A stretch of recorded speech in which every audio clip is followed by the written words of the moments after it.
Good evening. This is the November 17th, 2021 public meeting of the East Cambridge Neighborhood Conservation District Study Committee.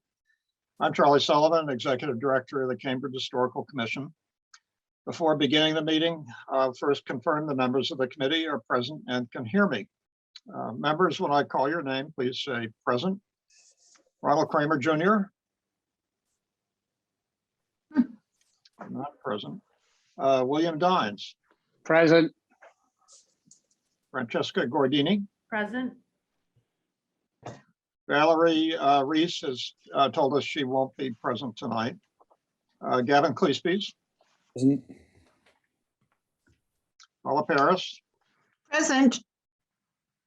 And Kyle Sheffield. Present. Okay, we have 5 committee members present, which represents a quorum and then some. I'll now call the meeting to order. To city staff, when I call your name, please say present. Sarah Burks, Preservation Planner. Present. And Eric Hill, Survey Director. Present.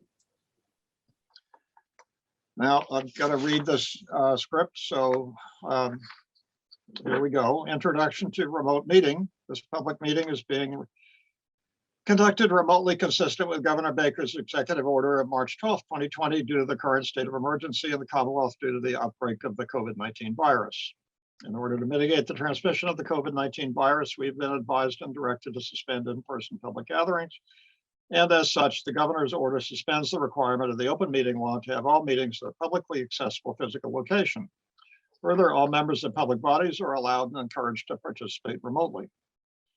The order allows public bodies to meet remotely so long as reasonable public access is afforded so that the public can follow along with the deliberations of the meeting. For this meeting, the study committee is convening by Zoom webinar. Please note that we are recording the meeting and we will share the recording files with CityView 22 for later broadcast. The agenda for the meeting is posted on the Historical Commission's website on the East Cambridge NCD study page. We will screen share the staff slides via Zoom during the meeting and add them to the web page following the meeting. URL for the NCD study page is https://tinyurl.com/ECNCD study. Ground rules. Committee members, please mute your audio to prevent background noise distractions. Remember to unmute yourself before beginning to speak. Please speak clearly to help the staff who prepare the minutes. Please identify yourself each time you speak, as some attendees may be joining with audio-only connections. The meeting will conclude no later than 8 p.m. For public comment, after committee members have asked questions and had discussion, we'll have time for public comment. I'll first ask members of the public who wish to speak to use the raise hand button in Zoom to alert us that you wish to be heard. We will allot everyone an equal amount of time to speak based on the remaining meeting time and the number of people wishing to comment. Only comments related to tonight's agenda will be allowed. If comments are deemed out of order, I may ask you to focus your comments on the matter at hand. Derogatory remarks or personal attacks will not be allowed.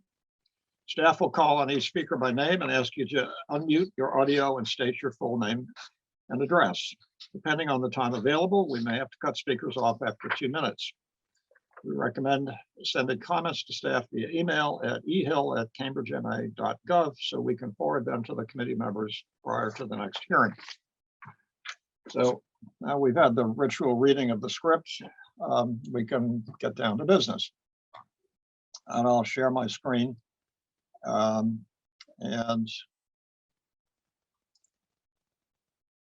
bring on the usual PowerPoint presentation. Wait, where is it?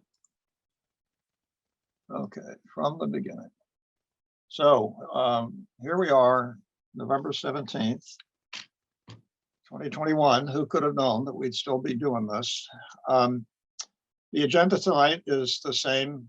It's a continuation of the discussion last month. We'll continue reviewing the draft preliminary report.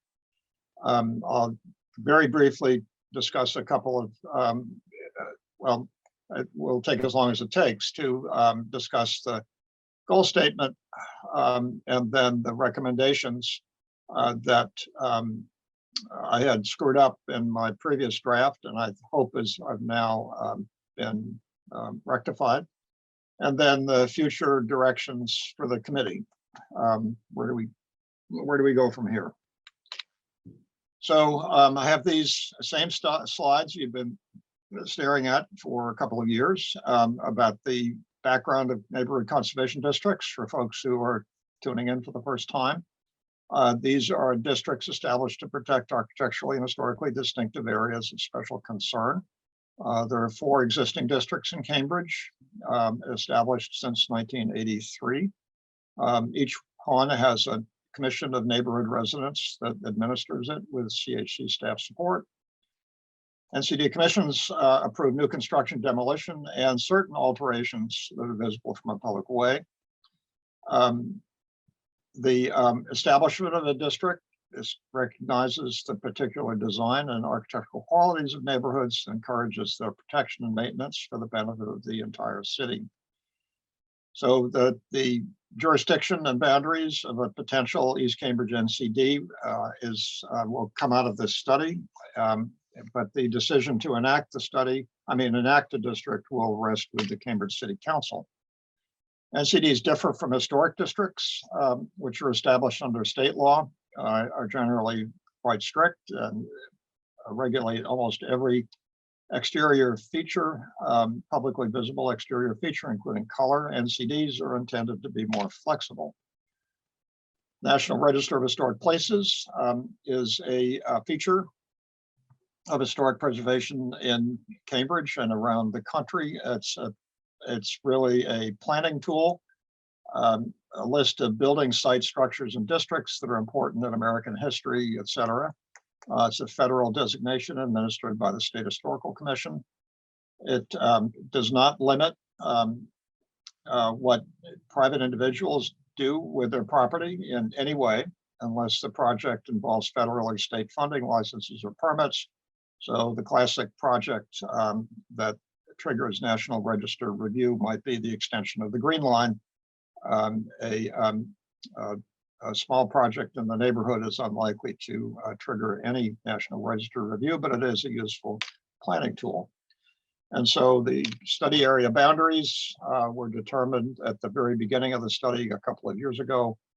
They're shown here in blue and include the traditional residential neighborhoods north and south of Cambridge Street, as well as the parks on the perimeter, and one industrial building going out to First Street, and so on.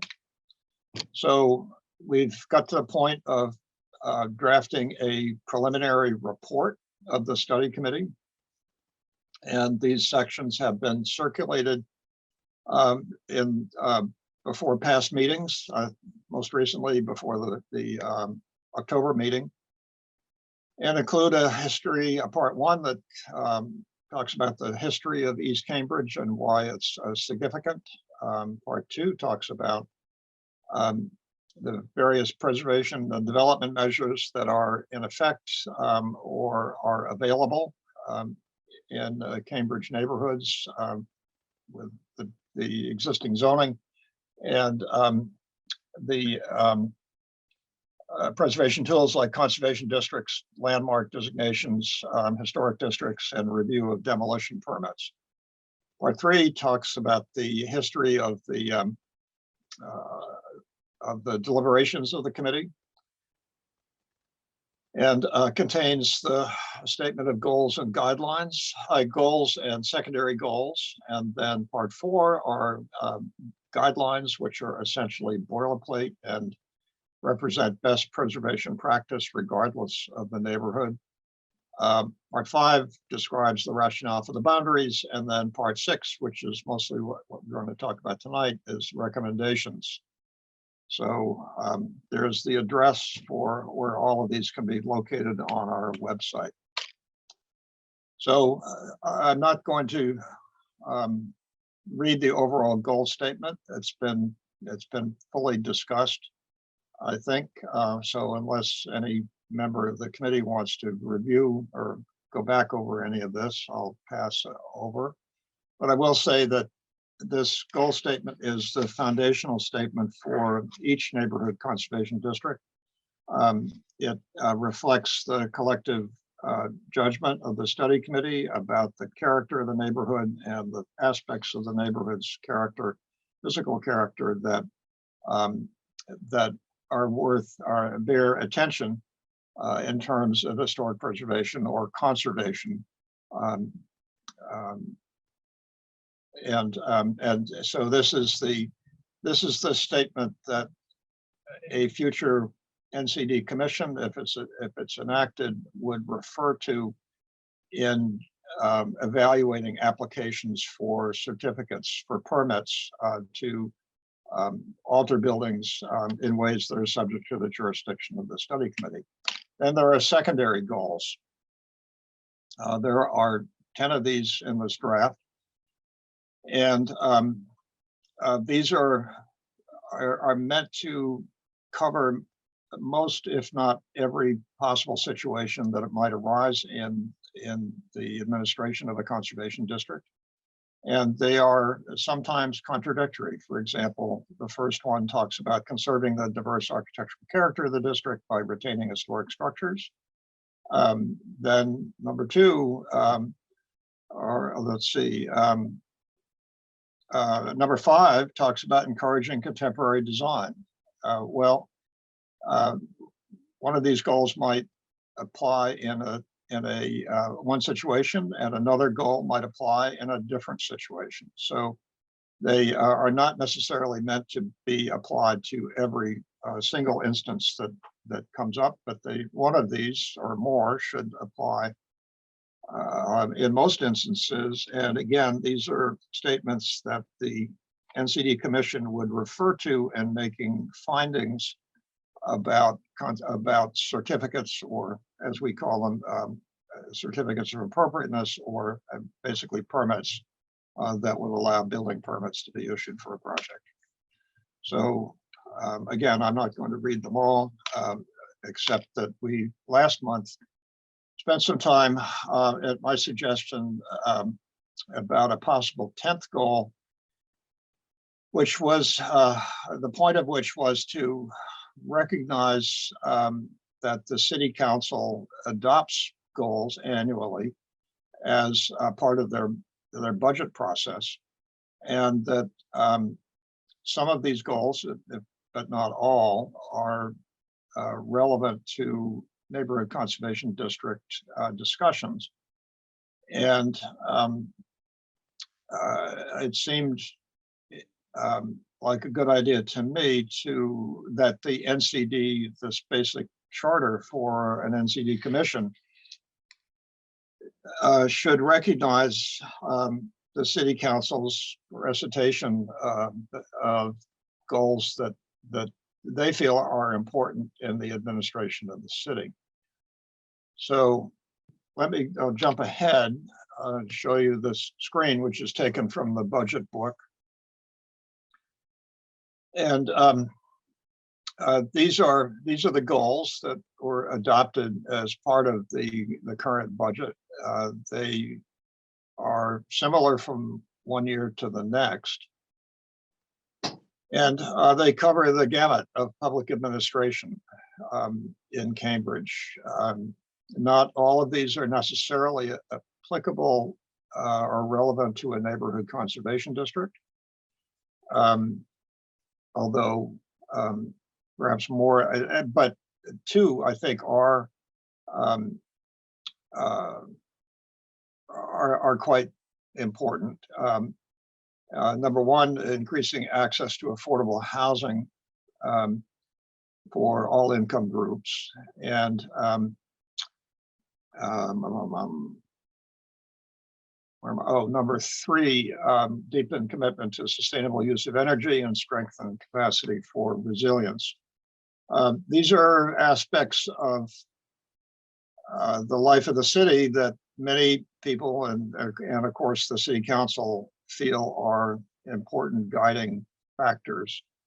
And so as I drafted this potential addition to our list of goals, it seemed to me that these were the most relevant to our discussions and to the future role of a Conservation District Commission. Certainly there are others which by some stretch could be incorporated. But anyway, that's how I got to this. And at the last meeting, we were discussing whether to say acknowledge, which was the original text, or recognize or consider relevant or applicable goals as may from time to time be adopted by the City Council, including the need to increase access to affordable housing for all income groups and support the sustainable use of energy and strengthen the city's capacity for climate resilience. So what do folks think about this? Charlie, it's Kyle. I would say the use of consider, which is sort of deliberating, and then applicable. Acknowledge means that you might acknowledge the goals, but you might not act on them. I mean, obviously consider is somewhat close, recognizes the same, but I think that it's worth trying to make it an action item of sorts if this is one goal statement. So at least it frames the commission's thinking as they are reviewing them, that they're also considering the City Council's goals. So I think that the two words, I think that for me, that would make sense. And of course, I'm only an architect, and that's why I wasn't an English major, but might be consider and applicable in this case. I agree with Kyle, but I have a question about what the city council goal. I also agree with those, the number 1 and 3, but where is it now? Oh, it was ensure that Cambridge remains an innovation hub that integrates businesses of all sizes into a thriving ecosystem. We've talked about East Cambridge and the Cambridge Street corridor in the discussion, and I wondered if there was room for that or whether or not this is only a very small piece of what number 8 is really addressing. Because the emphasis for the district is not so much the innovation hub, but the integration of businesses of all sizes into the ecosystem of the residents. So it's just a question. I don't know what people think about it. I'm not even sure what I think about it, but it was something that the language jumped out for me. It seems to me, and this is Kyle again, it seems to me that that is more of a use consideration that probably wouldn't fall under an NCD in this particular instance. We're not, the NCD probably wouldn't regulate use. So that's just Right. my 2 cents on that. This is purely wordsmithing, although I have to admit I was an economics major, so I don't have any right to wordsmith. But I would take out. I write for a living, so.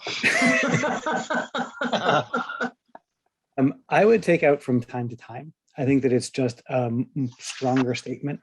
If you just say, we'll consider applicable goals that the City Council may adopt. Okay, I mean, it's there to recognize that they do change these goals from time to time, but it's sort of understood, I think. Yeah. So we can certainly take that out if people agree. Good. Yeah. And They're I actually not necessary words. I don't think that I think that the 2 ones that are really relevant are going to be affordable housing and Energy. climate resiliency. I agree. The only one that I would also consider would be the open spaces, because that could come before if there was like a move to put a structure in a park. I don't know if that would come before the NCD, but it's worth. I sort of- wondered about that too. Does it, Charlie, or Well, yeah, I mean, to the extent that it's a, which one is open space? open space, open space, open space? It's like Number 7. number 7, Seven. although it's a Number very 7. indirect statement. Yeah, I mean, to the extent, number 5, oh, no, I'm sorry, the, I don't know why these are so hard to, number 8 that Paula was talking about, getting businesses integrate businesses into a thriving ecosystem. In Harvard Square, one of our goals is to support the commercial vitality of Harvard Square, which does relate to use generally, but it's an aspirational statement. Increasing opportunities for residents to enjoy open spaces. That's also aspirational. I wouldn't be opposed to putting in either of these, I think.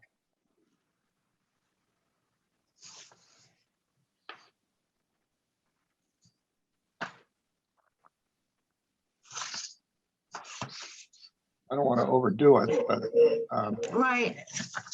you can make that case. Yeah, I'm not advocating strongly for this. I just thought it was worth considering. I think sometimes being more streamlined can be more effective. Well, I agree. Taking out the time to time doesn't need to be there. It's just, it's distracting. Okay, it's done. It's gone. And we like consider. Yes, consider like- an applicable or applicable. Yep.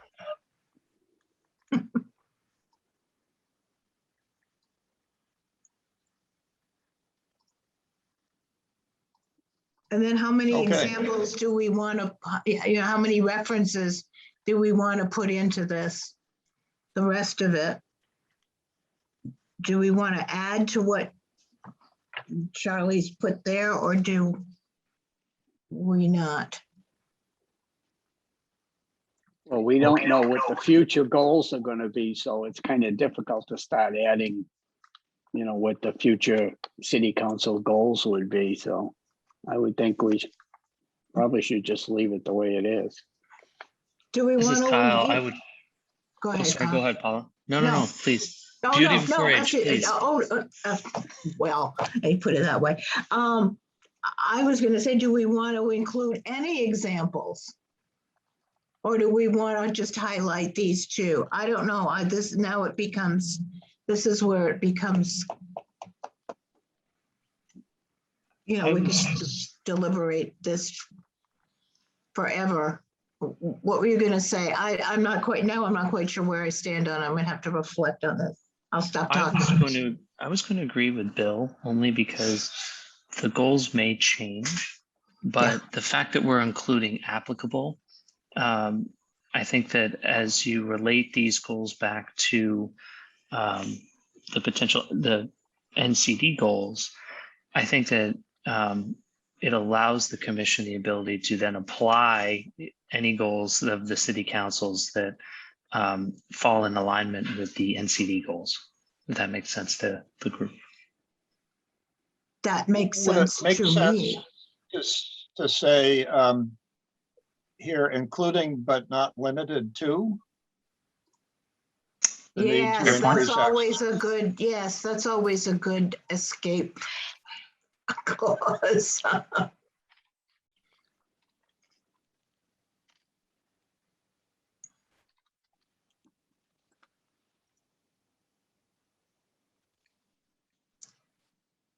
Oh, I like that. Yeah, I mean, that lets us not overburden this with other goals. allows people to cite other council goals in support in making a finding in support of a project.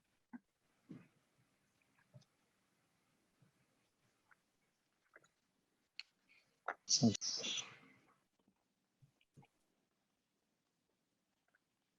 Yeah. Where's Francesca? You're muted, Francesca. Sorry, I agree with the comments that have been made so far, so I think it looks good. Okay. Well, let's hear from members of the public. Anybody want to weigh in on this?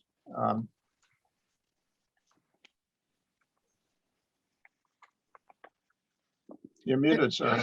Yeah, thank you. Marie Sacoccio, you can unmute yourself, please. Yeah, I would not be going line by line and incorporating language from the present preference of this city council. I wouldn't want that language ever incorporated into the text of the NCD unless you intend to amend it every year, because they always have, new policy preferences. The language as is, the proposal is pretty good, I think, as is. The need for accessible access to affordable housing for all income groups, I think that encompasses everyone, which is really good, not just one particular group of people. Sustainable, these are things that are not going to go away, and strengthen the city's capacity for climate resilience. These are not going to go away, and definitely within the jurisdiction of an NCD. A lot of the other stuff just has nothing to do with NCDs and just doesn't belong. Thank you, Marie. Marilee Meyer, you can unmute yourself, please. Hi, Marilee Meyer, Tendana. I agree with Marie. I was getting a little nervous there that in incorporating so many goals, you kind of blur the line between the sitting council and the supposed independence of what this NCD is for. You can acknowledge the goals of what they're doing, but when you start loading it up, there may be a chance to take advantage of what the NCD really is for, because given the climate, the political climate right now, a lot of things can come back and say, but you said da da da, and we're going to stick with it, and we're going to run with it. So I wouldn't set myself up by putting so much language in there, but try to acknowledge, but keep independent. Thank you, Marilee. Audrey Cunningham, you can go next, please. Hi, can you hear me okay? Yes. I'm going to basically what the email I sent earlier to Charlie and everybody, and I'm just going to repeat that in the essence of time. First of all, I do agree with the two speakers before me. And in my opinion, I'm reading word for word, it does seem like we are bending over backwards on the inclusivity of every possible naysayer. We started out just to preserve our East Cambridge neighborhood, and now it seems like we have to address far-reaching goals to appease every individual, every group, and every city entity. It just seems ridiculous. It doesn't seem like what the NCD started out to be. And I wonder if every other neighborhood that is a conservation district has these same issues. East Cambridge is where all the building is going on. If any neighborhood needs it, we do. And I just don't understand why we have to incorporate all these other goals. The goal is to preserve the neighborhood, the character. Has nothing to do with housing, has nothing to do with the city council's goals, as far as I can see. So I just hope we stick to the issue. And as I said, let's hope reason prevails on this whole thing. Thank you, Audrey. That's all we've got, Charlie. Okay. Well, with that, with those comments, how do you want to proceed?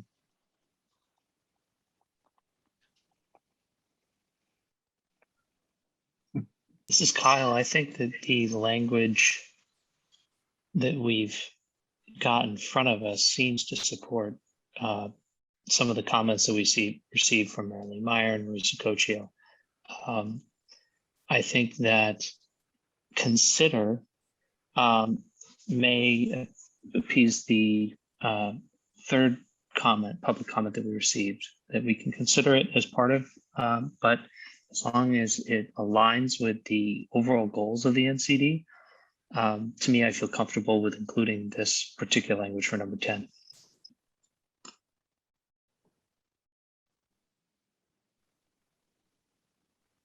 Okay. Anybody else? I'm happy with it as it stands, and it seems to address the concern of, you know, keeping it brief. The fact that those are two things that in particular that are not going to go away. We won't have to keep revising. And then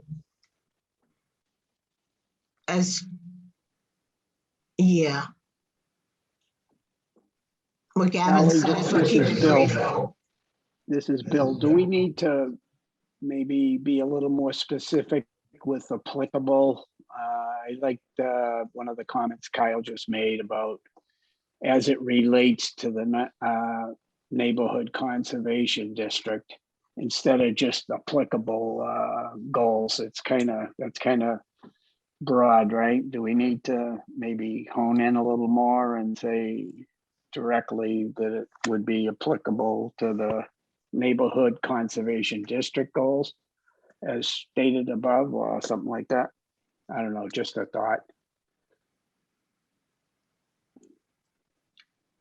Well, I think applicable is something that would be discussed in each case, you know, as it comes up. I mean, I think these are the two goals, as Paula says, that are not going to go away, that are directly relevant. That was Marie said that. Okay. That are directly relevant to a conservation district, and you can't cover every base in the future. You can't foresee every possible circumstance. So I think it's constructive to say, you know, that the committee can consider other goals, but they need to be applicable. They need to be, I mean, we've rejected relevant, but I think you know what I mean. I mean, there may be language in other goals that might apply to some particular project coming up in the future, and it's not impossible to think that those goals could be cited. So I think applicable, including but not limited to me, that says enough. Yeah, it was just a thought. I really don't have a problem with the way it's currently constructed. Okay. And I think it also for us, it also it also supports work that's already been done that combines the goals of historic preservation and construction of affordable housing. And in one case that I'm thinking about in North Cambridge, also sustainable use of energy. So it is possible to incorporate those goals, and the commission has supported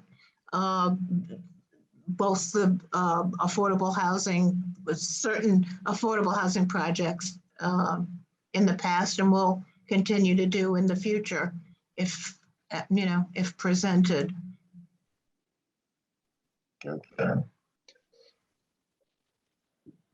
Okay. So let's move on.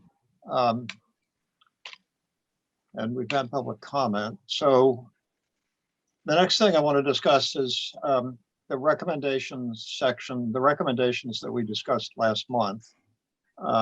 We had some comments, and I made some edits. I emailed out a revised part 6 on Monday.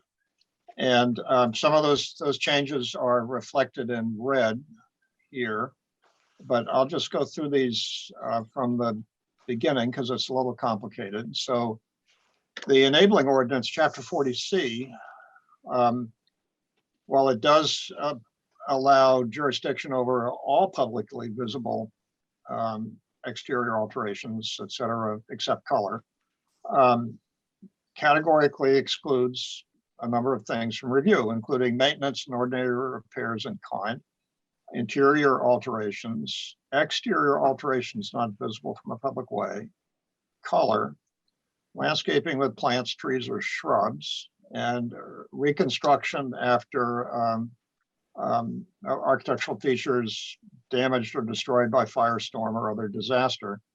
And so all these things are automatically exempted from review. And then there are some optional exemptions from review that include the application of exterior wall material, siding, in a manner that does not require the removal or enclosure of any cornice, fascia, soffit, bay, porch, hood, window, or door casing, or other protruding decorative element. And we've talked about accepting that exclusion except for masonry structures where application of, say, stucco could seriously affect the integrity and significance of a brick structure. Then the second optional exemption is alterations to the exterior of existing structures that don't increase or diminish the size or location of windows and doors, cause the removal of any bay, porch, hood, window, or door casing, or protruding decorative element, or alter the appearance of a roof.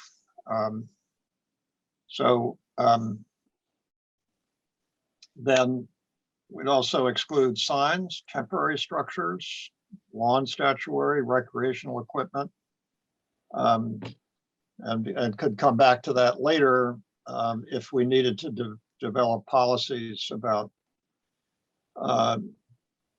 length of a temporary permit, that's duration, dimension, location, lighting, removal, etc.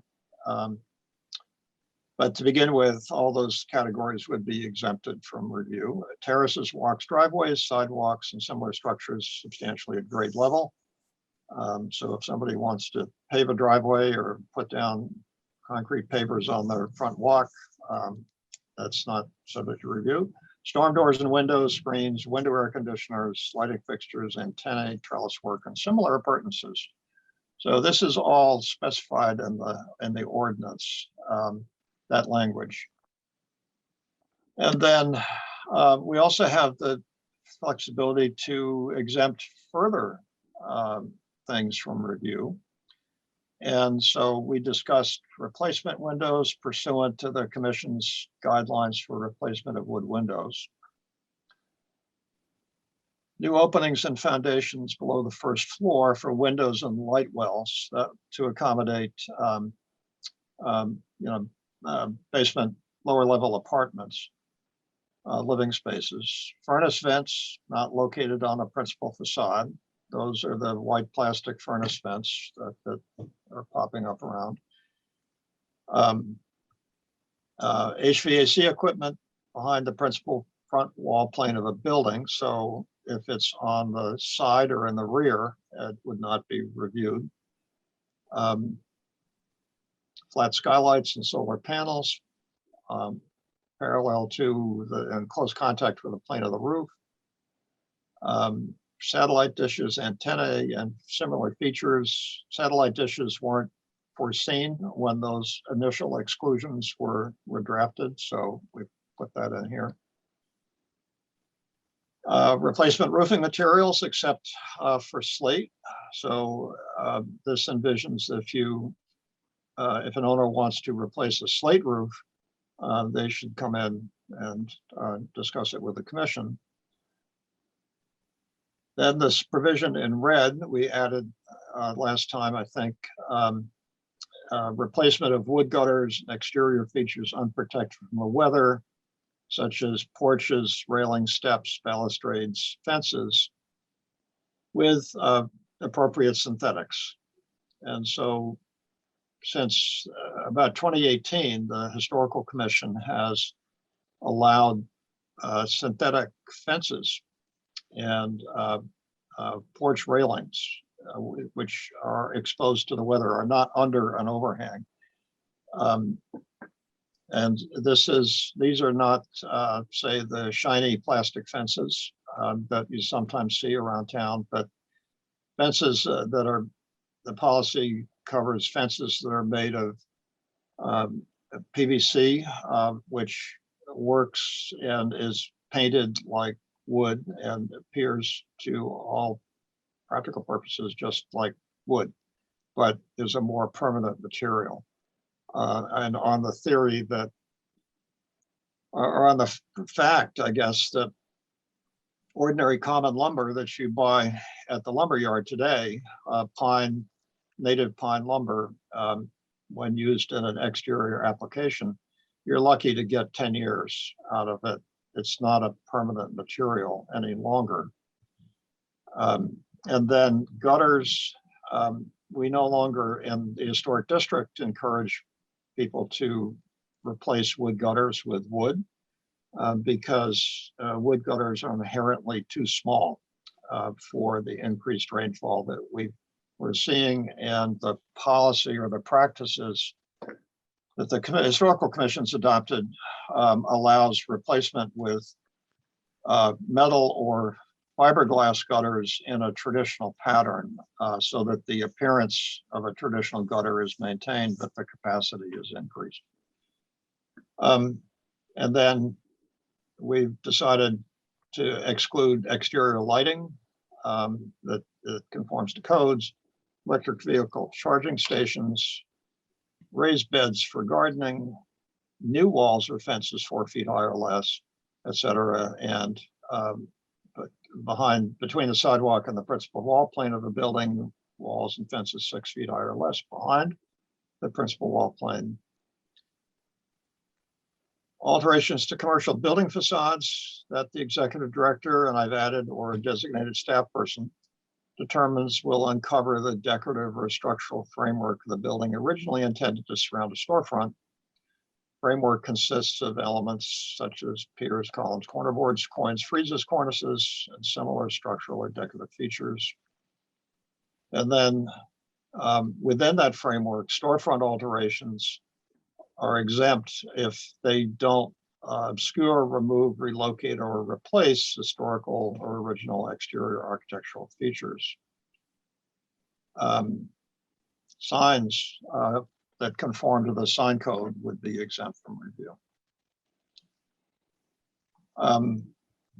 Let me pause there. That's a big Hey, chunk. Charlie, I had one question. This is Bill on walks. Yeah. Walls and fences.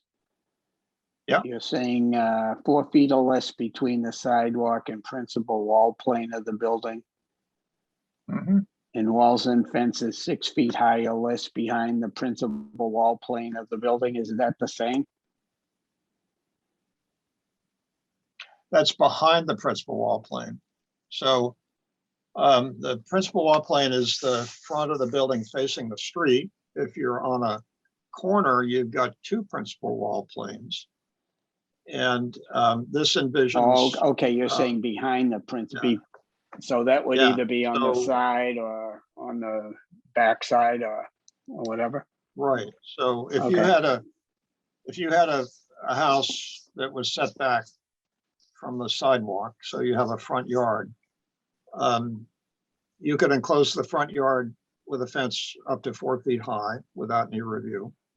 And then you could install a fence that closes off your side yard on each side, 6 feet high without review. But if you wanted to go higher in those locations, you'd need to talk to the commission. Okay. I read it quick. I just thought it was redundant and it was the same, but thank you. Yeah, it's it's a little complicated, but this is a language that's been applied with real success in other conservation districts. Are there any Because- rules on joining those two? Like you have a 4 foot in the front and a 6 foot coming down the side. How do you intersect those two? Do you have to taper it down, or are there any rules or guidelines on that? We don't. It's pretty much situational. I mean, when we've looked at these in the past, often we've negotiated a transition piece, that might, angle down or swoop down. It kind of depends on the immediate circumstances. Yeah, okay. But, The reason I brought it this- up this is right doesn't- next door to me, there's a 6 foot fence that comes right out to the edge of the sidewalk, and it's right along a driveway, and it seems to be dangerous. Yeah. And it doesn't transition down so people can see any traffic coming out of the driveway or anything. Yeah, so for a new fence, if the district is established, that transition would take place at the front wall plane of the building on the property. And it could be just a straight transition from 6 to 4 feet, or it could be, nobody's gonna object to a gradual transition, I don't think.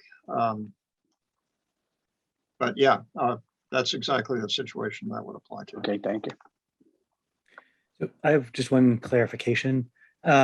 When you say recreational equipment is exempted, would that apply to a swimming pool, or is that a different structure?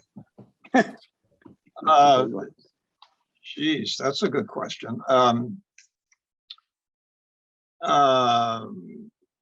Well, I mean, Great question. above ground swimming pool, I guess, is recreational, and part of I don't think we were thinking specifically of swimming pools. The idea being that recreational equipment, it often is of limited duration. We have a swing set or a jungle gym or a trampoline for our kids, and then our kids grow up and move on. It would be burdensome to, even in the historic district on Brattle Street, where we do absolutely have jurisdiction, we kind of wink at this kind of thing because we know it's going to move on. A swimming pool, I think an in-ground swimming pool, I guess you could say it's a structure. It's going to need a building permit. Would probably get a certificate of non-applicability because only the fence typically is going to be visible. And above ground swimming pool, I'd be inclined to think of as being temporary in the sense that it's not a forever. Not So a forever. Charlie, you would improvement. consider above ground swimming pools as temporary? Yeah, Under. I don't know. I mean, that's, I don't have any in my neighborhood, so I don't directly observe how they're used or how long they last, but it's certainly a point. We could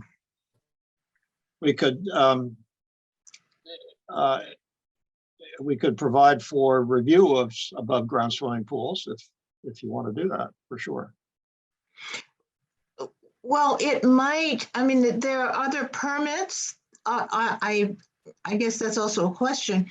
Are there other permits that someone would have to get to erect an above ground swimming pool? And then are there additional regulations about the fencing or the enclosures that for safety reasons that they would be required and that may be in conflict with the 6 foot high? It might be, I don't know. I'm just posing that as a possibility. I Thanks, think, Gavin. I think, Eric, can you, let's do some research on this. Yeah, I think we might need to do that. I think it's a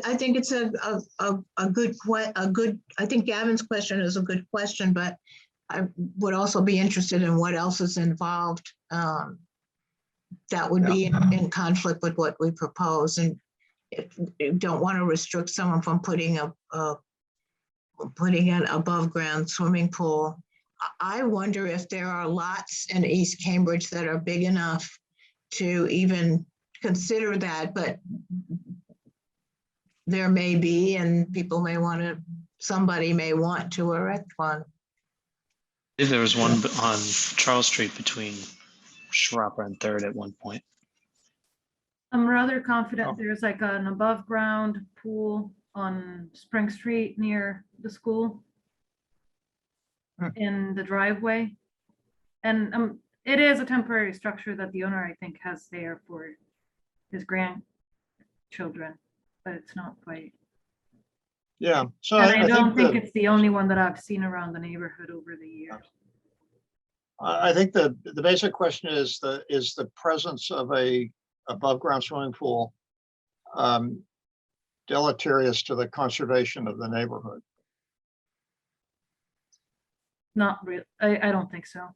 I mean, so Think long so. as it's Yeah, temporary, so long as it's temporary and it's not an above ground structure that gets built in. I think the Oh. qualifying phrase after recreational equipment would cover reasonable interpretation. Yeah, probably. Staff of, Yeah, I agree. I'm sorry, Sarah, what are you suggesting? that in that bullet, right after recreational equipment, it says subject to such conditions as to duration, dimension, location, lighting. You know, I think we don't have to sort of imagine every potential here. It's already qualified by saying that it needs to be reasonable and staff will deal with it as it comes. I don't think we have to worry. I was actually thinking more of like in-ground pools. And I was just thinking of a commission hearing we had recently where essentially a family was proposing demolishing the house next door to them and replacing it with a garage. And while that may seem, hard to believe, that also was essentially discussed. So I'm just wondering if, like, at some point a house is damaged by fire, the neighbor next door buys the property and proposes, replacing it with an in-ground pool or something along those lines. That's a fantasy imagination, but something along those lines. Well, we had Yeah, an in-ground pool that is now going to be replaced by a basketball court in the historic district. So I think it'll be quite a day when people start building in-ground swimming pools in East Cambridge. But Well, I agree with Sarah then that it's, we'll take, the staff will take it as it comes. yeah,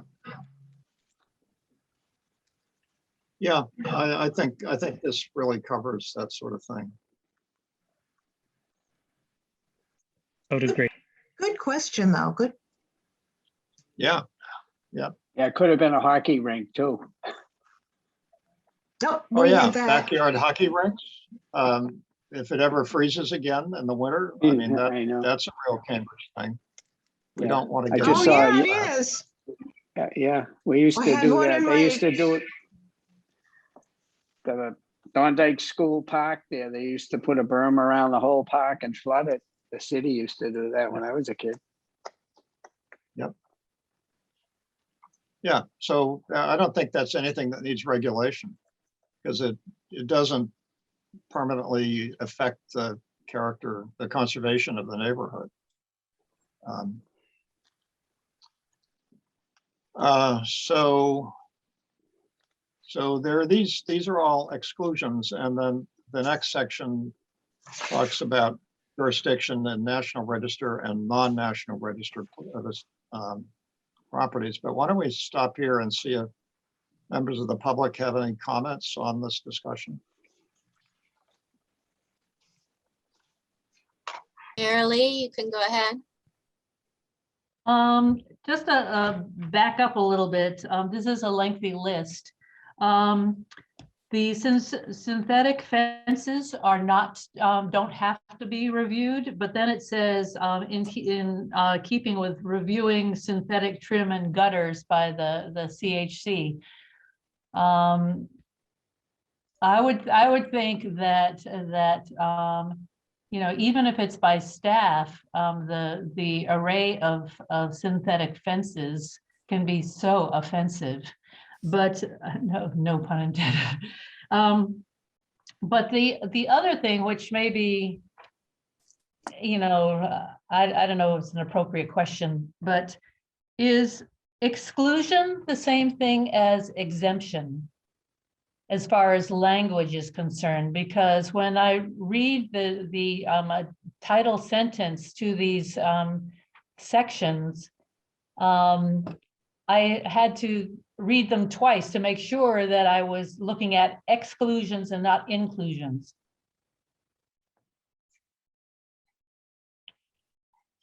Does that make And yeah, in my mind, they're the same. It would be exclusion, excluded from review. But you know, what that means in practice is that, say, looking at the list that's on the screen now, a new opening at a foundation, right? that's going to require a building permit, and the permit's going to come up to the staff for review. And the staff would see that it's covered by this provision, this bullet point, and sign off. So it's not excluded from all review. It's as a practical matter, it's reviewed. It's reviewed to determine that it's not subject to commission jurisdiction. With the fence. The fence, or in my example, the new opening of a foundation. Right. But with the word exclusion, and in other statements, you say additional exclusions. So to me, in my limited brain, that to me is a plus and a minus together in a convoluted. I mean, it you know, it's legitimate, but the way I hear it and the way I see it, there should be a way to get more direct. I don't know. That's just a comment from me. I mean, I don't read well, so anything that makes it easier, say, no, these things do not have to have review. You know, it's more helpful to me. But anyway, never mind. Thanks, No, Marilyn. never mind. That's a very useful comment. Yeah, we do have this proclivity for double negatives and triple negatives here. So anything we can do to make it clearer. Well, that's not to say that you know, eliminate exclusion, because exclusion says what it says, and it is sometimes a better structure in a sentence. But when you're doing bullet points with titles, I mean, you know, an identified section, to me, exemptions is more direct than exclusion, if that makes sense.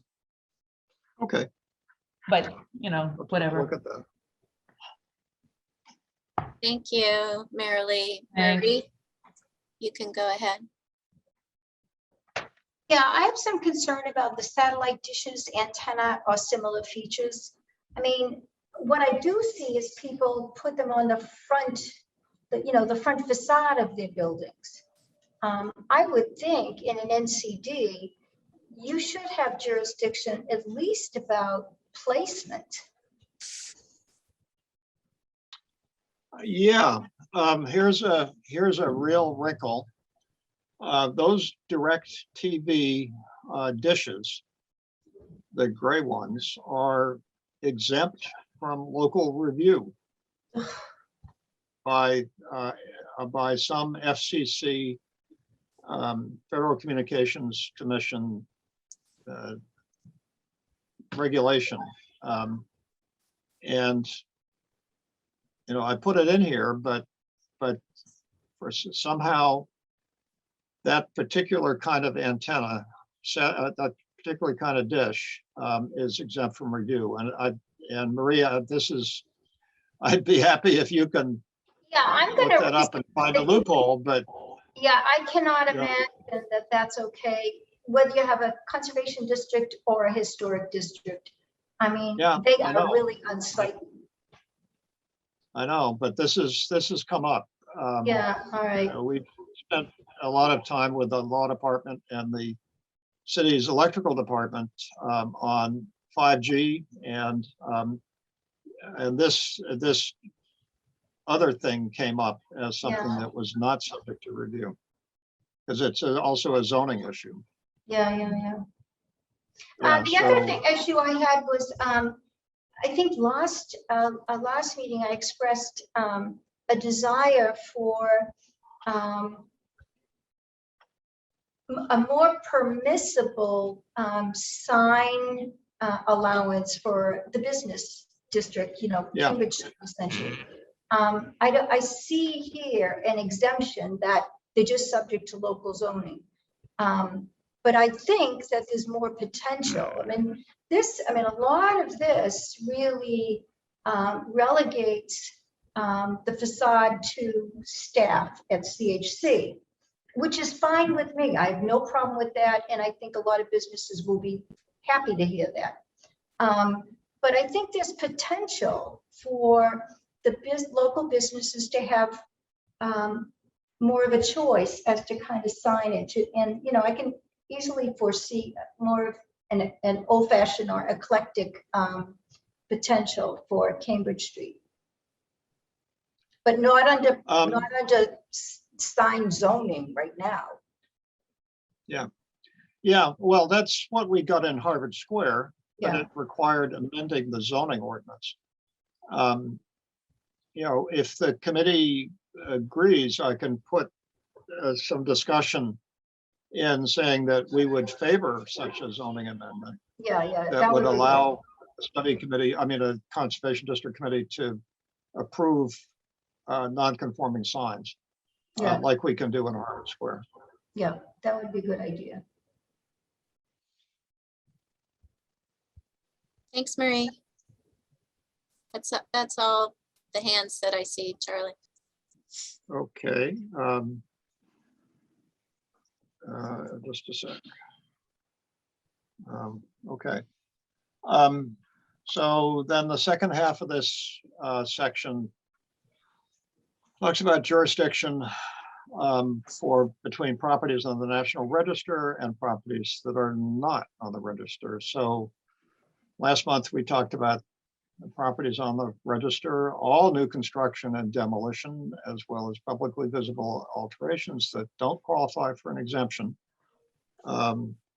or exclusion, as the case may be, will be subject to binding review by the NCD Commission pursuant to the guidelines. So that means, as a practical matter, we get an application for a building permit that shows up in the city's system for new construction, comes directly to the commission. Demolition comes directly to the commission. The staff screens applications for alterations and decides if they qualify for an exemption, in which case they sign off, or if they don't, then they're routed to the next hearing of the NCD Commission. Oops. So then for, am I in the right place? Yes, then for non-national register properties, this is the section that I got backwards last month. So the way this reads now is that for properties that are not on the National Register, there will be binding review by the NCD Commission for all new construction and demolition, as well as the following categories of non-exempt alterations. Removal of exterior materials down to the sheathing, if the removal results in changes to the appearance of cornices, fascias, soffits, bays, porches, hoods, corner boards, window or door casings, or any other protruding decorative element. So You can take off the siding and the clapboards of the building, as long as you leave these projecting elements. And that can be done without review. In the non-National Register areas, if you take everything down to the sheathing and take off this stuff where it exists, then you would need to come to the commission.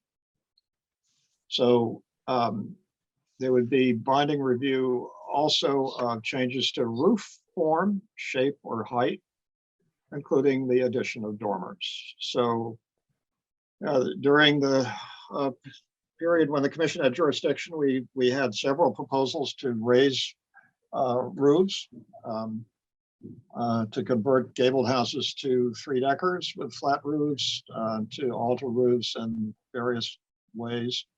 And that was those applications appeared throughout the district, and the commission took them very seriously and approved all of them eventually, but often with alterations. So replacement of a slate roof, we've talked about that elsewhere, but this calls it out specifically. Anywhere in the district, if you want to replace the slate roof, you should talk to us.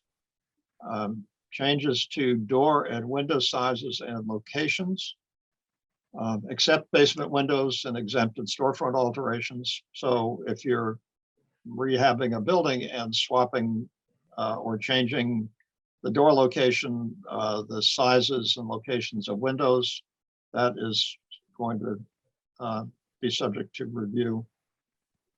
And then removal or covering of original door hoods or cornice trim. In many instances, especially in modest workers' cottages, the decorative brackets holding up a door hood are really the only decorative features on the building, and maybe the only traditional features that remain on the building.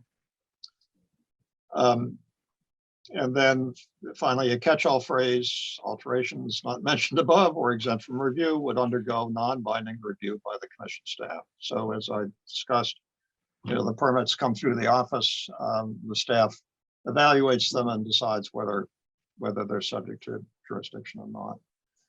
And then finally, this language that was at the end of the section before has deleted this because ordinary repairs and maintenance and reconstruction are covered or moved up to the automatic exclusion at the beginning of the section. So,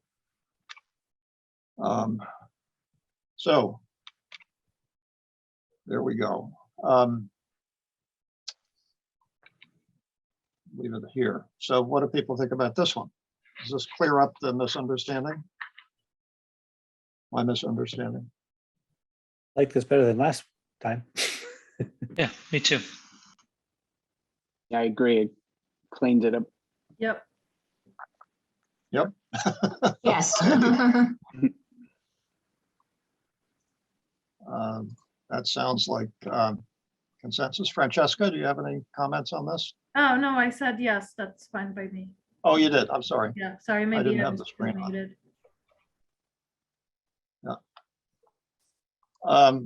Okay. So, so let's hear from the public on this one. National Register and non-national register. Marie, you can go ahead. Yeah, this looks fine to me, but just a basic question. Do you ever include penalties, like a penalty provision? Like every once in a while, there's a contractor who's just blatantly disregarding, and ISD is not going to do anything. Do you ever include a penalty provision? Not here, because there are provisions in the ordinance, chapter 278. Okay. All right. About enforcement, and they don't include financial penalties. But we are able to go to court to enforce a decision. Well, I mean, if it doesn't include, if, let's say someone demos a house and it should have been, you know, before the NCD, what remedy does the city have? What remedy do you have?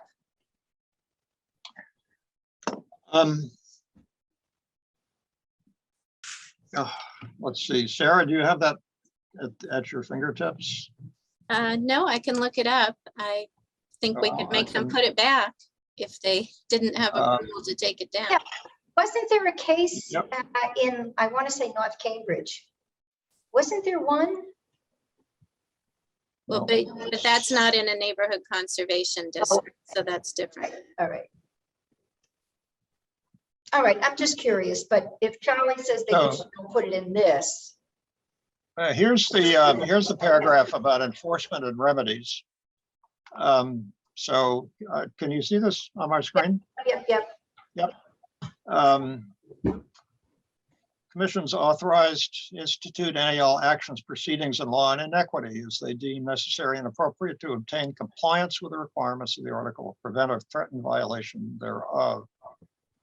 Okay, so then it refers to chapter, 40C. section 13 of chapter 40C.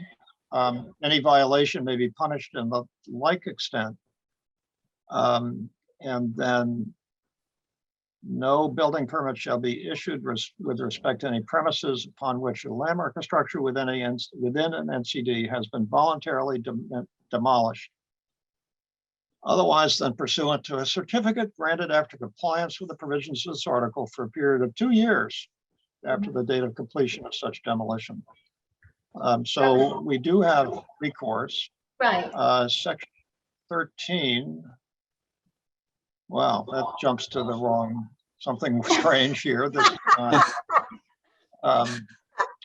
But I do have, let's see, section 13. I happen to have this stuff up because I've been referring to it a lot Yes. recently. So chapter 40C of the state statutes. Let's see, the Superior Court shall have jurisdiction to enforce the provisions of this chapter in any ordinance or bylaw enacted under the blah, blah, blah. Restrained by injunction violations thereof. May order the removal of any building structure or exterior architectural feature constructed in violation thereof, or the substantial restoration of any building structure or feature altered, demolished in violation thereof. And then provides that whoever violates any of the provisions of the chapter shall be punished by a fine of less than $10, not less than $10, no more than $500 each day. So Okay. we've never in 60 years levied any sought any fines. I can't remember that we've ever gone for an injunction under and citing this provision of chapter 40C, but it's here, and so that's the regime. That's what's available. That's a long answer to your question. Yeah, no, that's good. Anyone else? You're muted, Sarah. Fabrizio, you can ask your question. Hello, Fabrizio here speaking. My comment is indeed these are much clearer distinctions, but my comment is that they're so minute that it almost make them feel unnecessary for the sake of unity of planning for a neighborhood. And it wouldn't be necessarily a bad thing if indeed the goal would be to almost bring the other parts of the non-registry properties to the level of worthiness of such recognition. But that's just my comment. Thank you. Thank you. I don't see any other hands raised right now, Charlie. Okay. So then The last piece of that section was the boundaries. And you know, I thought about this, but I don't see any immediate reason to alter these boundaries going forward. Do any committee members have an opinion about this?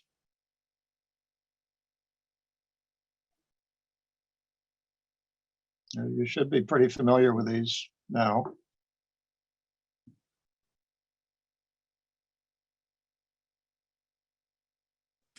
I think the boundaries, the way they are fine. I don't think we should shrink it. And what was left out seems to be reasonably have been left out.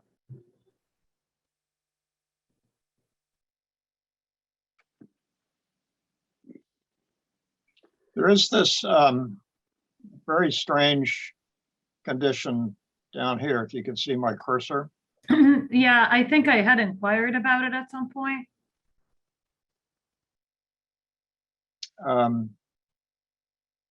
Yeah, so this is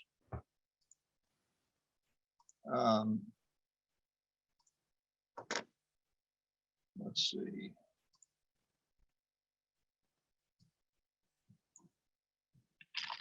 Okay, let me see that. This is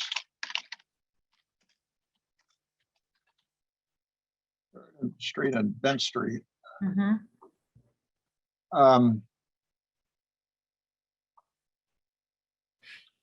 That's where the brick house is. Yeah. So here's the Foundry building. There's 3rd Street. There's the parking lot in front of the American Twine. Mm-hmm.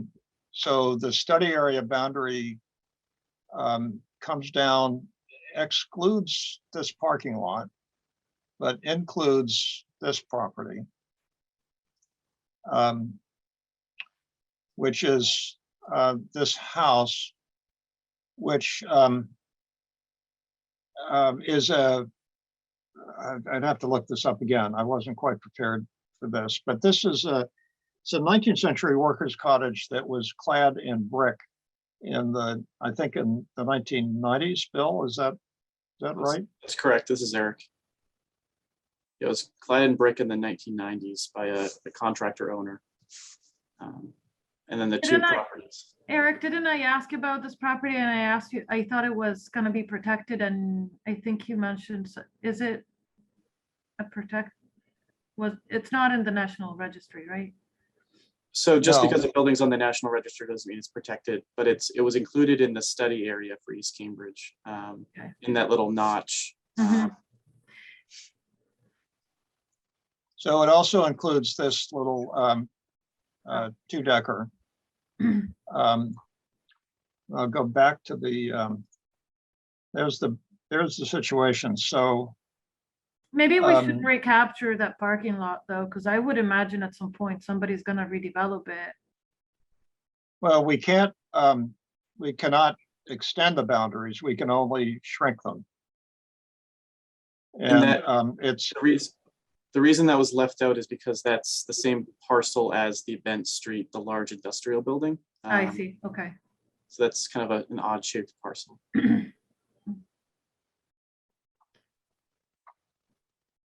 Disregard my last comment then. It's fine. There are some thoughts about also on Bent Street further down, more of those kind of single and 2-story industrial buildings as well that aren't really, part of the character of the neighborhood.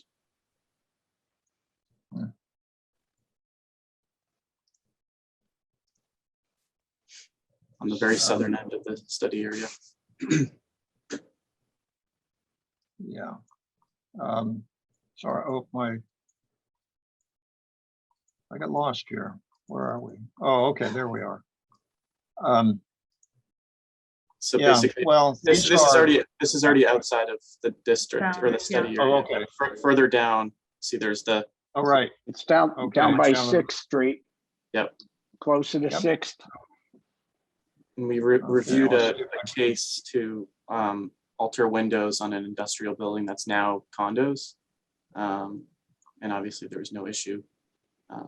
But it's kind of outside of the, Is it the recess general one over there? it's this building here, yeah. Yeah. And then on the right as well. I guess it's up to the study committee. It's also so far removed from the street that So there's a Yeah. number, I think about 10 condos in that building, if I recall. So we're in here. Mhm. So let's go down to the corner.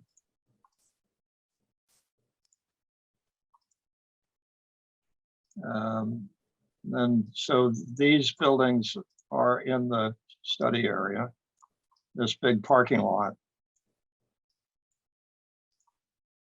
And the charter school. And then the old Anheuser-Busch warehouse is not in the district. And the line goes back up.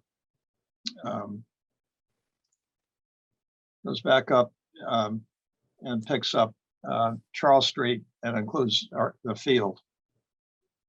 Well, Charlie, So, at I Emmett guess the- Place there, that's housing.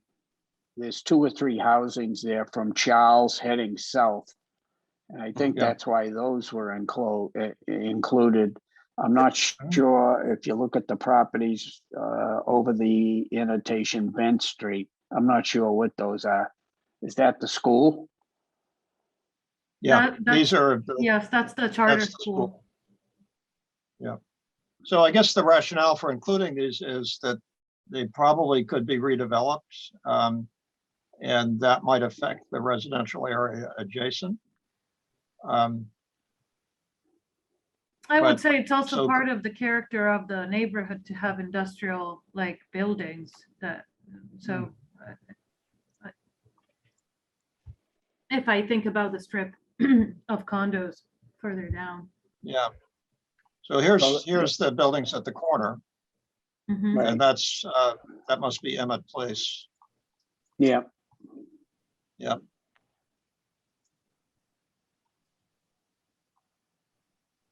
I hope nobody's getting car sick. And then this is a huge development opportunity here, this parking lot. Okay, well, I just wanted to bring that up. This, where we started, the little brick house at the corner. It's an odd situation, and we are continuously getting inquiries about this. At this point, the houses are subject to demolition review. I don't know how the commission would react to an application for a permit. But I guess the question is, do we straighten out this line and leave these buildings to the commission's demo jurisdiction? I personally hate to lose that brick house at the corner.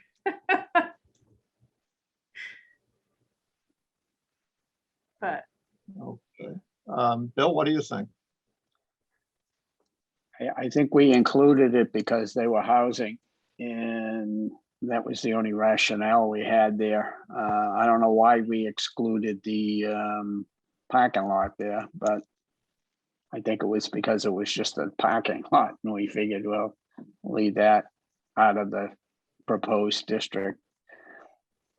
No, because it was part of the same lot as this industrial building. Oh, And we okay, decided not to include it.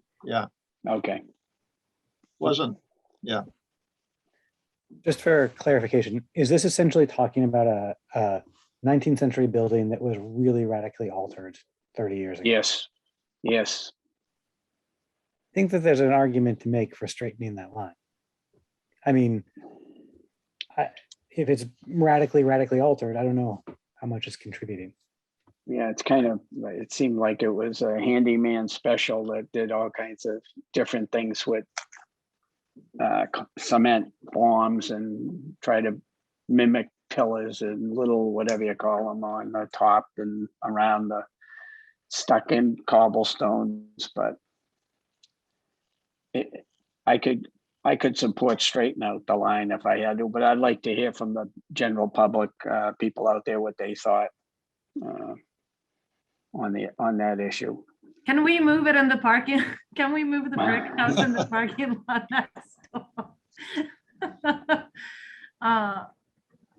I guess I don't feel, I don't know. I can't make a call on this one. I am sentimentally attached to that little corner personally. So this is Kyle. That little corner that's right across the street from my office building. I actually look out over it. You know, I think that I could certainly see the argument for including that little corner as part of the NCD. You know, there is, I'm not sure whether or not the parking lot is actually part of, so there's the little brick building. There's, I think Charlie, correct me if I'm wrong, there's the triple decker that's right next to it, right? Two-story, two-decker. Two-decker, I apologize. And then the parking lot, and then Kendall House of Pizza parking lot. So I think I agree with Bill. I could certainly see those two houses or buildings at least being part of the NCD.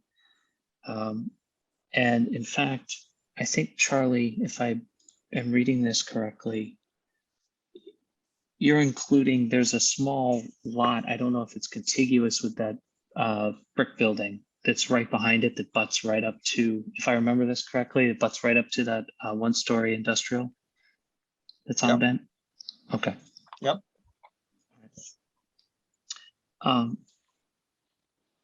I think the one thing for me, if having looked at this area for the last 19 years, I would include the parking lot. I know that there was at one point some specific plans associated with development in that parking lot. And the only reason why I would include the parking lot is that I think this intersection, believe it or not, is actually a really pivotal transition to a residential streetscape along 3rd Street.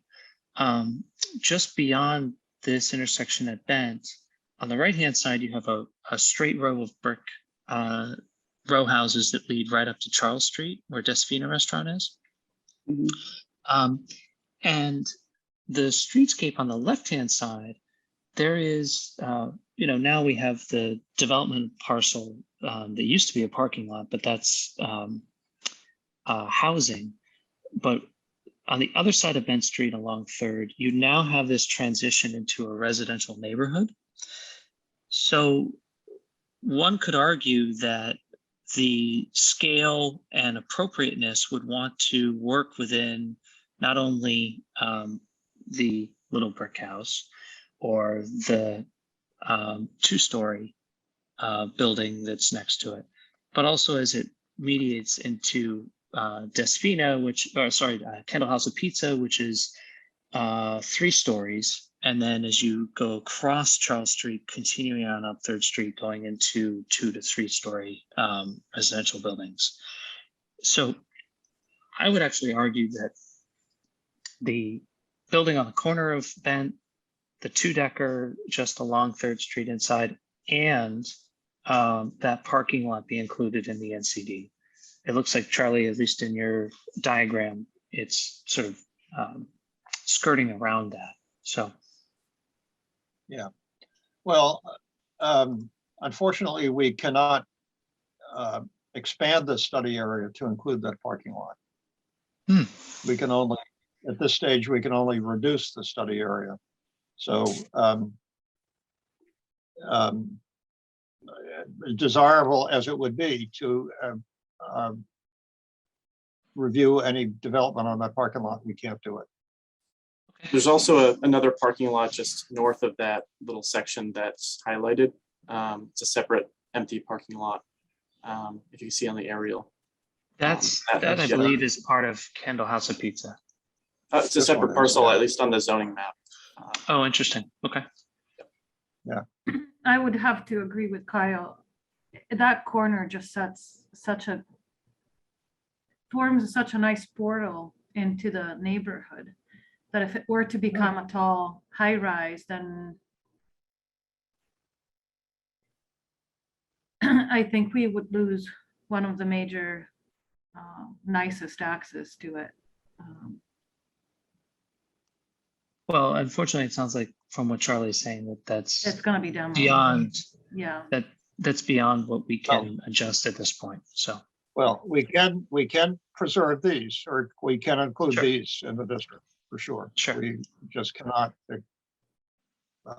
grab that parking lot.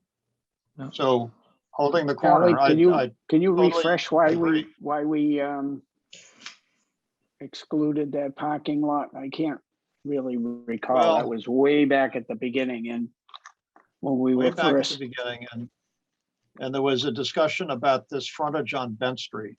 And people said, we don't need to regulate this frontage.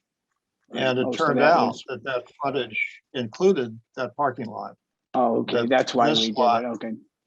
Yeah, so I don't think it wasn't Ah, advertent. I mean, it was inadvertent.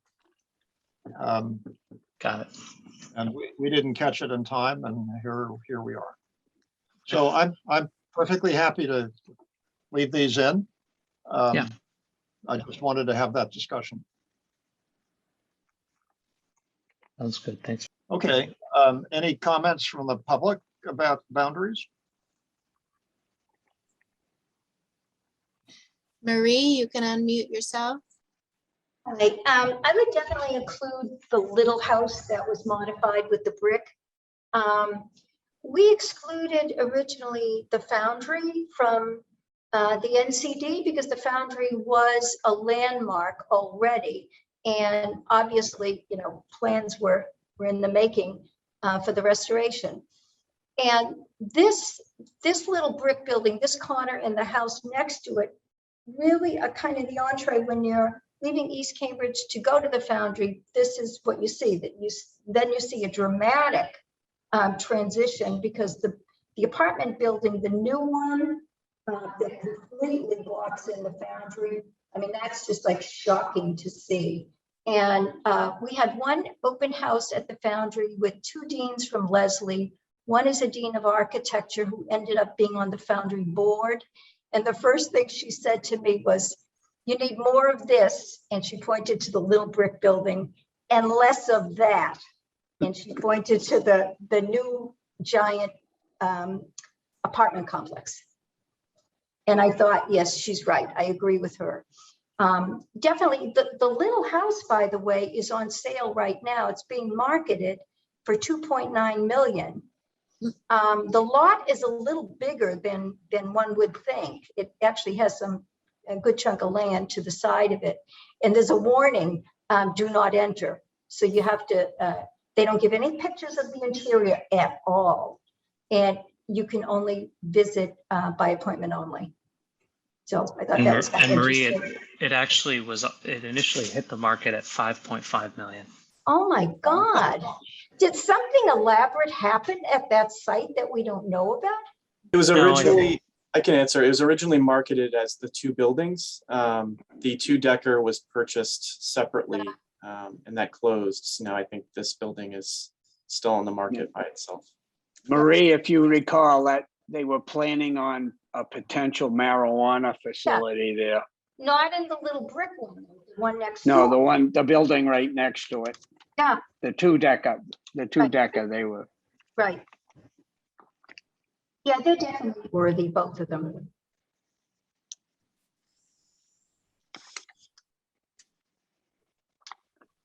Anyone else? Yeah, Marilee, you're next.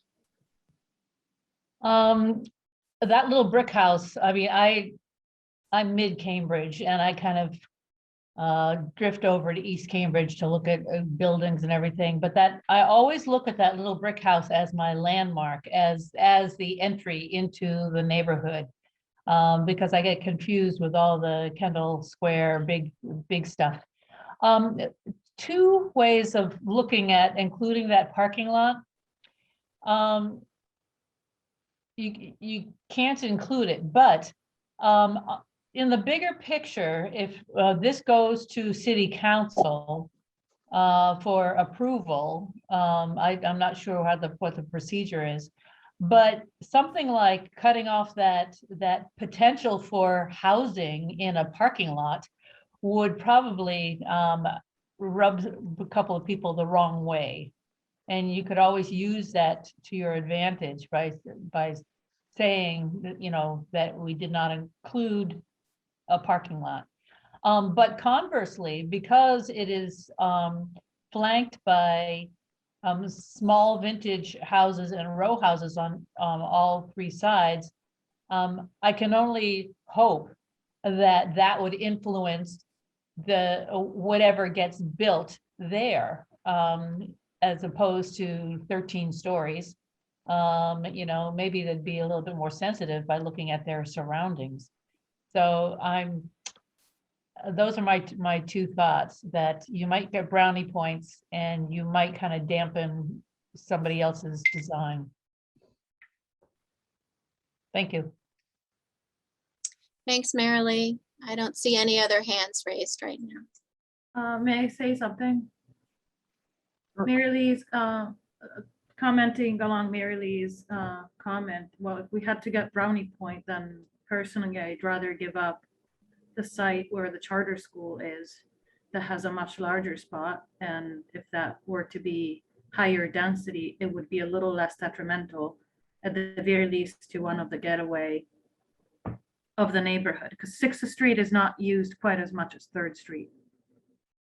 Mhm.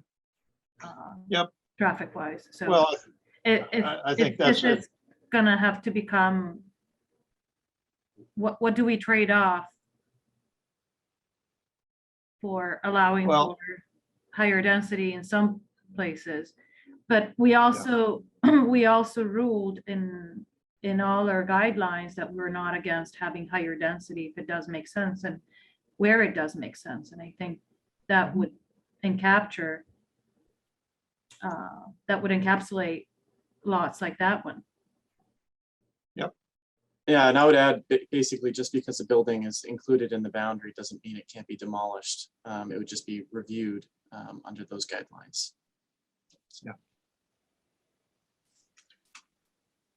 Well, I think this is a really useful discussion. We haven't really discussed boundaries since the very beginning of the process, except on one or two occasions. So this may come into play. I mean, the boundary issues may come into discussion as we go out to the public and go through a hearing process. But so it's useful to have this background.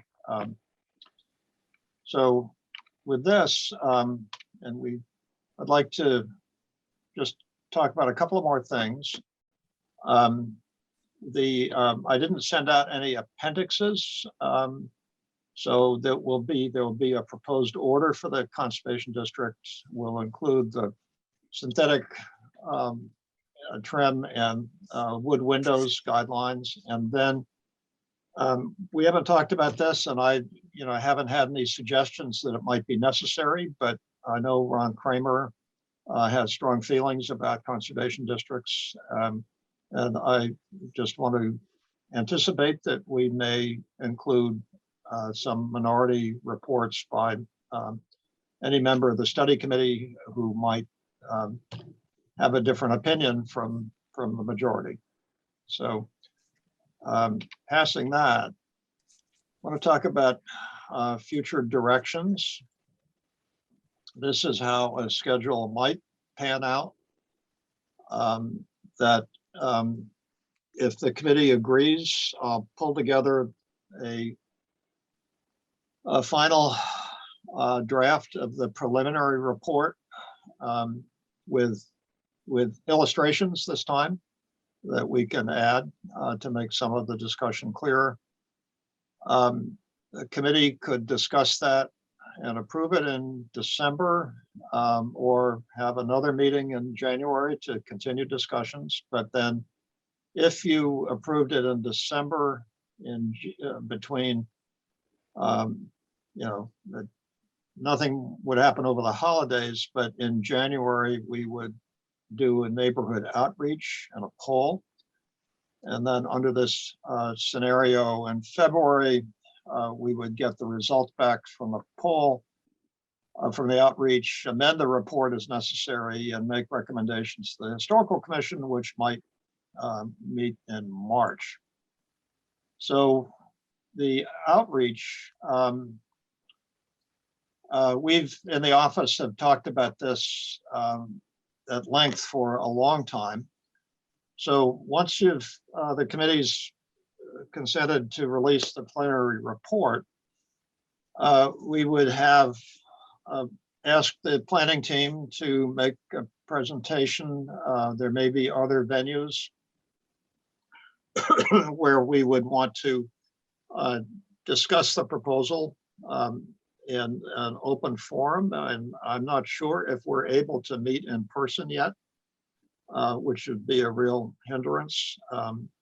But in any event, we would do our best to get the word out in presentations.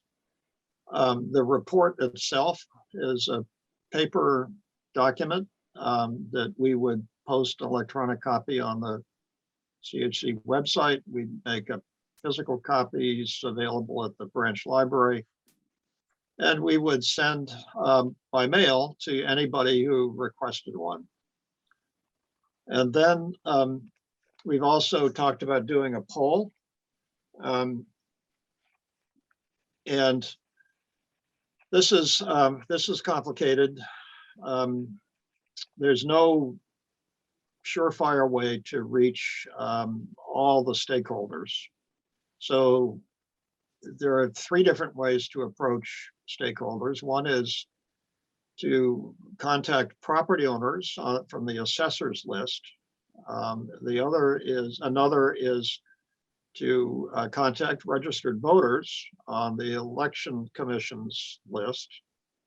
And a third approach is to send out to every household by the U.S. Post Office's Every Door Direct program. So property owners and registered voters, we can precisely target to the boundaries, but be within the boundaries. Every Door Direct is based on postal delivery routes. So we would be sending notices, surveys to North Point and to Warren Street and some areas west of the tracks outside the study area. So, we're prepared to do all three of these.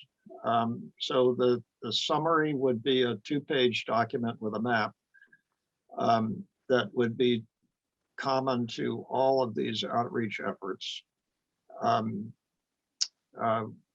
We probably might prefer to do more detail in the first class mail mailings, but I think it makes sense to have a single summary that goes to everyone. The mailed survey summaries that go to property owners and voters would include a prepaid postcard. We would ask people to respond, and I haven't drafted any questions about this yet, but we'd ask for a response. And then the Every Door Direct survey would go link to an online survey because that method does not allow prepaid postcards or anything more than a single folded sheet of paper. So that's what we're thinking about. And we would, Charlie, this is obviously, Bill. since these go to different populations, we would be tabulating the results separately. And with the understanding that, you know, these populations overlap, but there's really no way to tease out. Yeah, go ahead. Sorry, Bill.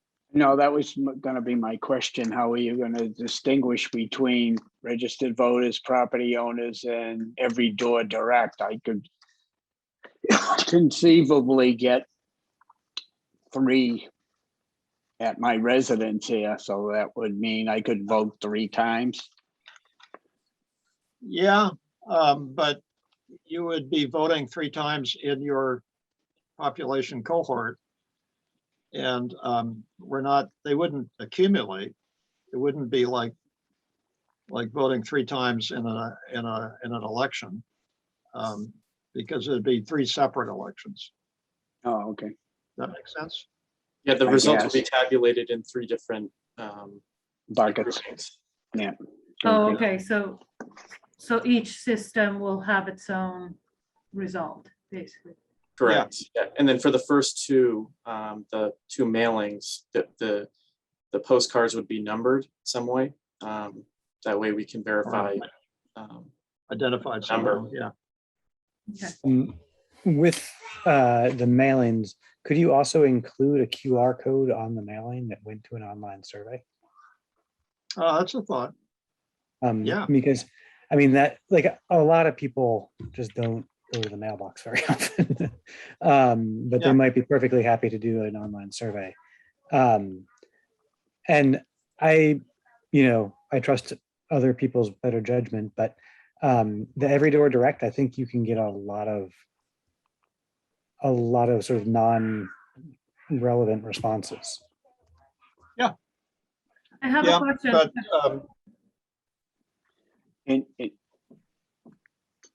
I think the idea there is that there may be tenants, substantial numbers of tenants who are not property owners or registered voters, and this is the only way to approach them. So I agree. Yeah. Sorry, Paula.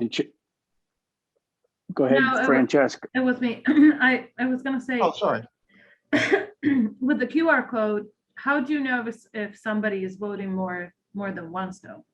Could you pass the link to somebody else? How is it that you make it secure that it's only the person with a QR code that votes and it doesn't go and is voted by people that don't reside in the neighborhood? So we would have to verify, at least for the Every Door Direct. Some surveys can limit respondents by IP address. So kind of each computer or device can only vote once. You can't constantly keep voting.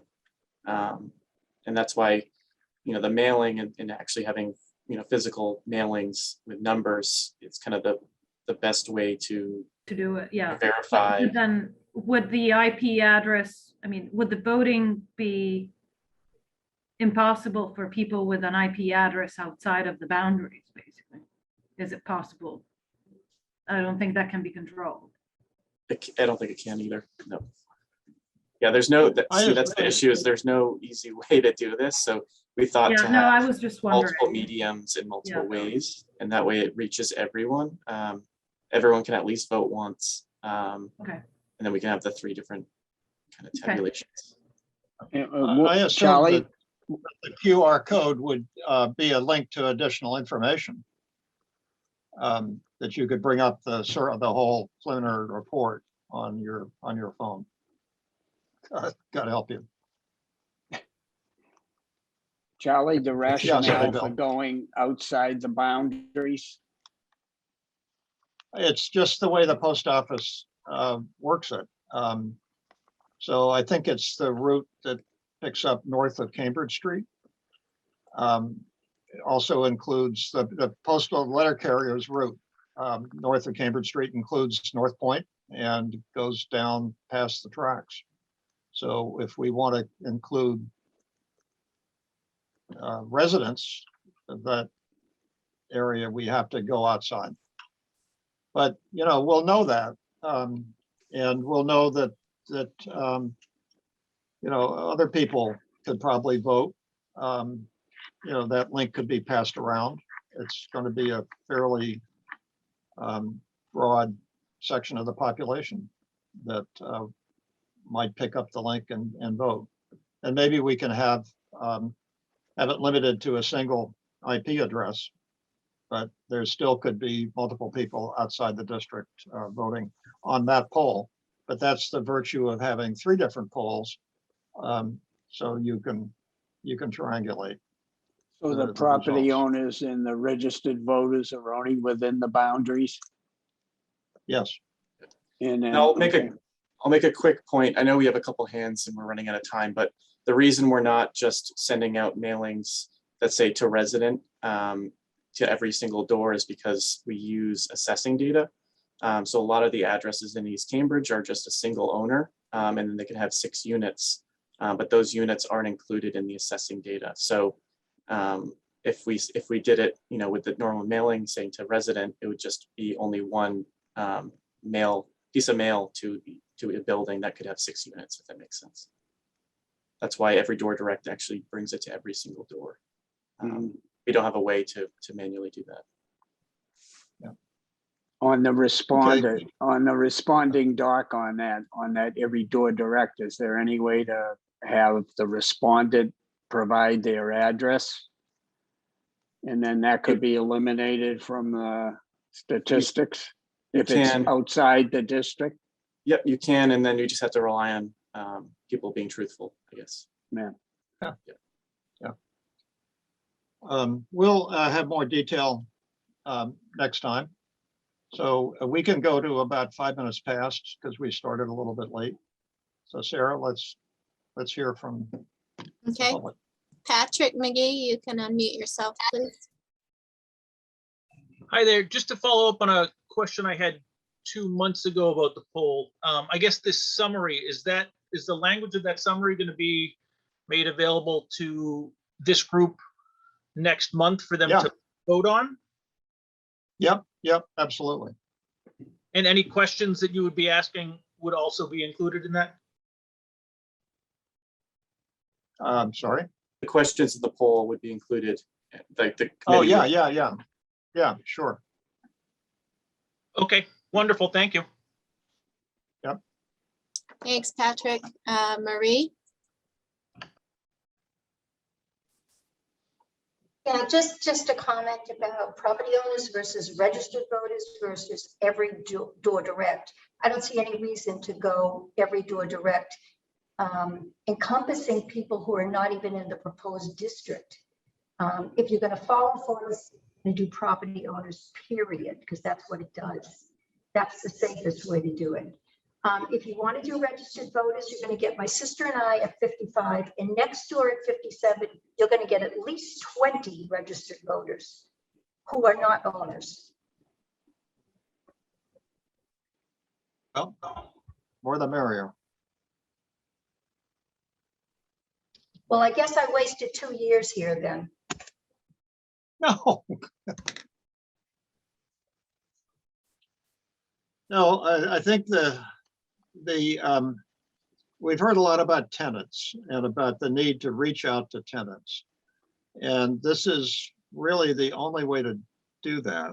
So we are going to get results from outside the study area. There's no way to avoid that. But we have 2 other polls that are going to be strictly limited. And you know, we'll tabulate the results separately. So with the every door direct poll, that'll be tabulated separately. That's bound to have very different results, or may have very different results, maybe not. But we will know what that poll is based on, so we can take that into account. Yeah, in the report, we'll essentially explain kind of the pros and cons for each method. And then with those results, that way, anyone who reads it would understand, you know, these are the additions. Anybody else, Sarah? Well, we have Audrey Cunningham. You can unmute yourself, Audrey. Okay, just a comment too, I think, to go along with kind of what, I know Marie thinks is true, is by definition, I thought that any time a determination is made of a historic or conservation district, it has to do with property owners, not renters. And I'm wondering if this is an exception just for the East Cambridge survey. Well, it's been brought up repeatedly, and